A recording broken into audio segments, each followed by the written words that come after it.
update video for a really long time now. I never did one for my year mark. Just felt like it was time. Just as a quick censor or warning, I guess, is I remember that when I was in a certain state or the beginning, right after losing Jake, I didn't really want to hear these type of videos.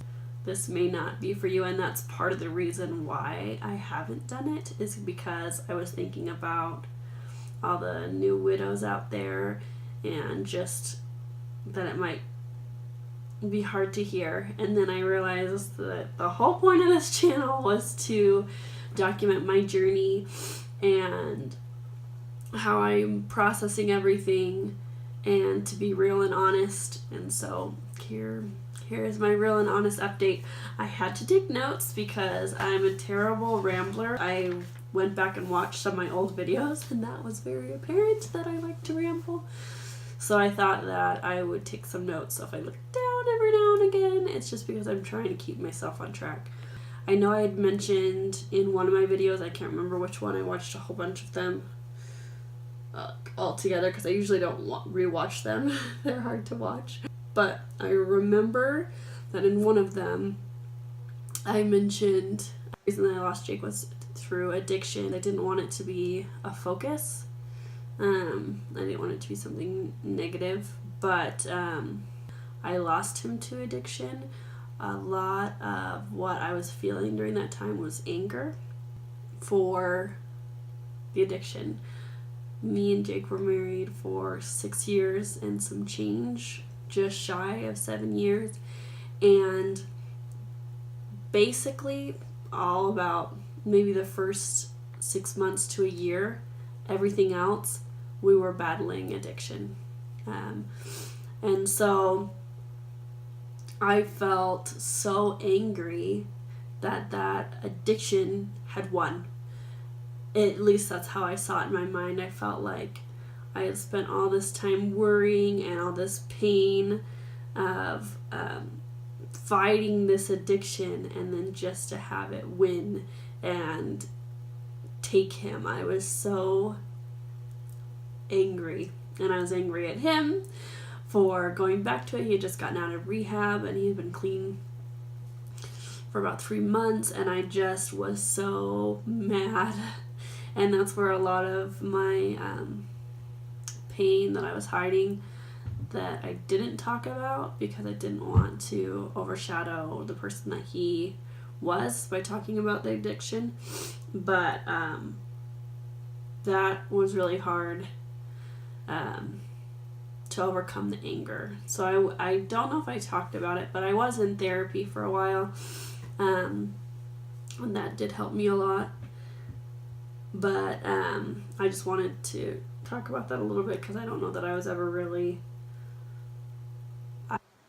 about that fully, and just to give a little idea into where my head was at. I was just in the headspace, okay, that's it for me. I love him. I'm not going to love anyone else. I never can.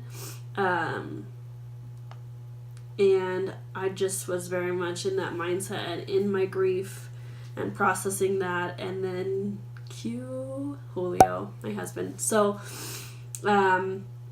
about 3 or 4 months into my grieving process, which is like nothing, I met my husband now, Julio. So I worked at a bank and he was a customer. I met him one day and he started talking to me, and we had a fun little conversation. And then I guess afterwards he took my card and found me on Facebook and decided to reach out. He was really ballsy of him because it's not anything that I would ever do, anything like that. So he reached out to me, and at first I was, like, oh my gosh, someone is trying to flirt with me right now. But he was really good about it. He reached out and said, I just felt like I should be your friend. And so there was the annoyed part of me, and then there was the part of me that just thought, you know what, it's going to be really nice or not to talk about my pain. if that makes any sense. I was 24/7 in grief mode. All of my friends and family that I would talk to, that's what we would talk about. And so for someone that didn't really know, like, he knew, because I think the first question that he asked me at the bank was what was in my necklace. He saw my necklace, and so he knew that I was a widow, but it wasn't what we talked about. And so we became good friends, but it was interesting, and it was interesting seeing things like my change, I guess. Therapy helped a lot, but I just got to the point where something in me was telling me, that I felt comfortable with him, and I don't know what triggered it, but, he was always saying, like, we could go do something fun, or, like, you want a distraction, and I finally took him up on it. So probably we talked for 4 or 5 months, where I did not see him outside of the bank or messaging him on Facebook. He didn't have my phone number, none of that. Because, this is still really quick in a lot of people's perspective. And where I was at too, I was like, this is really crazy. And I was still really angry and grieving. And, but yeah, something in me took him up on that offer the very end of September. It was like, you should go do something. And I said, let's go for a bike ride. Because I figured, hey, that's a friend thing. It's nothing romantic, I guess. And so the day came and it was raining, and I was so stir crazy and set on getting out of the house that day. So I suggested we do something else. We decided to pick a movie. We went. I was super awkward. I had my knees up on the chair, like hugging my knees like this, watching the movie, just kind of be like, don't touch me. And yeah, but it went fine. And after that, that's when I started thinking, hey, maybe I could date. I wasn't thinking date him, but I was thinking maybe I could date. And I went on 2 other dates, I think, which were nice and fun, and I was talking to some people on some apps and stuff. I would see Julio every now and again. We'd hang out in the next week or so, and then we kissed. And it just kind of went from there. I think it was kind of like ripping off a Band-Aid. It was nice to feel love again, and I didn't think that was possible. I kind of felt like I was just my time had come and gone there. So we kissed. A week or 2 later, we were boyfriend and girlfriend, and then we dated for 3 or 4 months before we got engaged. So the beginning part of it, I got a lot of backlash from Jake's family because it was so fast.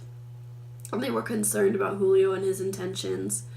And they had a lot to say about it, which I understand. And it was painful for them, which, again, I understand. And it was confusing for me, too, having conflicting feelings. And so I was really trying to work out whether it was right or not through therapy. I was trying to make sure that I wasn't, doing anything crazy.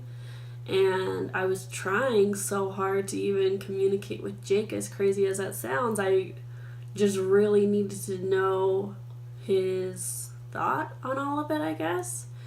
And I got my answer from him, and that's personal. It was a positive one, but I don't want to go into it other than that because it was a personal experience. But after that, I felt really good about the relationship, and I was so happy. And so we got engaged. We found out I was pregnant a month later. Pretty much a month later. A month and a half later, after we got engaged, I found out I was pregnant. which I didn't think was possible. So she's a little miracle. And yeah, I know everyone has their own, and that's part of the reason why I didn't do this video before, because everyone has their own process, and I feel like mine was a lot quicker than what I was anticipating. But like I've always said before, no one understands your pain and your experience. Each of our experiences with our spouse is different as far as how they passed away and all of the way that we process our grief. But I want to say too that no one can tell you what is right. So I mentioned that it was really hard for Jake's family, and it has continued to be so. And it's interesting, right before I was thinking about filming this video, and then things have just blown up recently with this family to worse than it ever has been. It was really bad right before the wedding, and then things calmed down after they found out about Gray, little baby girl, and then things are just crappy again. And I guess I want to point out too that you will see who will love and support you no matter what, and that can be your spouse's or your loved one's family, because my mother-in-law has been remained so supportive and loving the entire time, even though it's so painful for her, and I love her for that. But then there are also others that, there's pain, and then there's being. Surround yourself with the people that love and support you. You don't have to, just because that is your spouse's family does not mean you need to put up with any of it. There are just some people that you don't have to keep them in your life.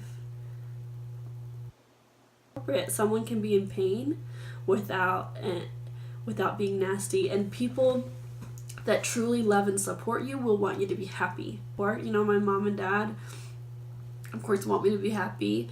And I've got an even bigger family now because I've added on my husband's family, and they want us to be happy and thrive. And, just for my real update, super blessed. Even before I met my husband, I saw the world a different way. I don't know how to describe it, because it was so strange, feeling so grieved and angry and sad. But still, on the other hand, I would go out to go take the dogs out, and I would see the sun setting and just think, wow, what gave me that appreciation. My mindset changed while I was so angry, but I know it's God. I know that He had a hand in my my journey and my process so far. I know that He put Julio in my path, and honestly, I feel like Jake put him in my path too. I feel like Jake thought, Lindsay worked so hard and stood by me through so much and had so much pain, and I just want her to have some peace. And it's kind of weird to have that peace. Sometimes I feel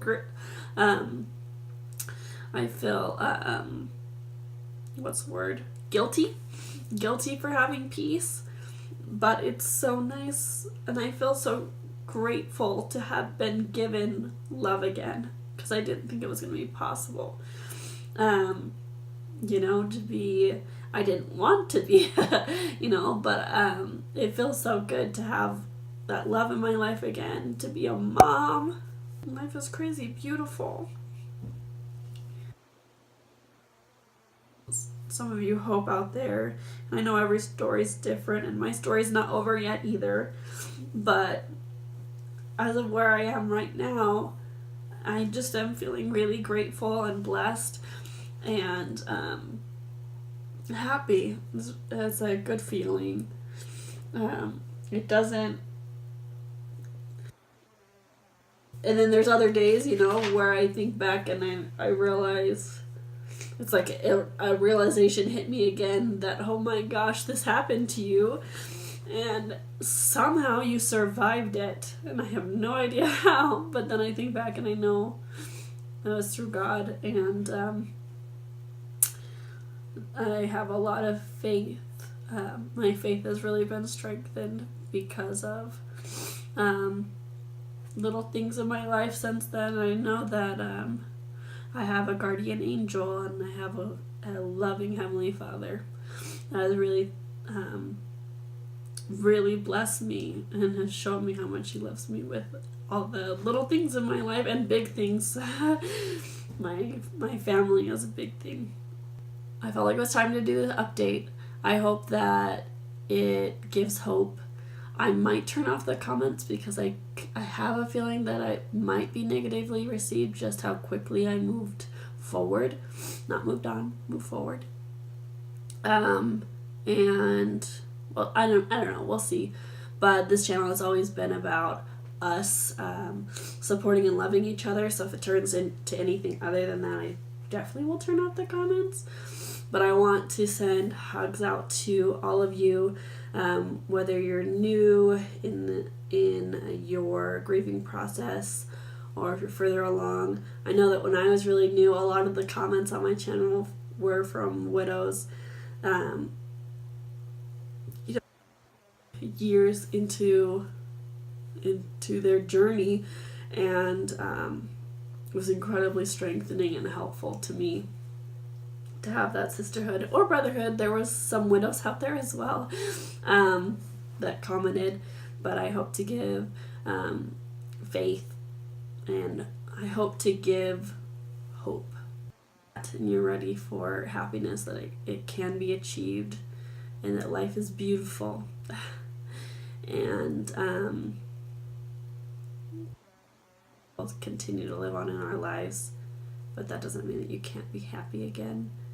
And that just shows how wonderful God is. My update. Surround yourself with good people, like I said. I know there's a lot of good people on this channel that make comments. You can reach out to them, but support yourself. Surround yourself with people that love and support you. And hugs to you all. Thank you for watching, and I'll see you guys later.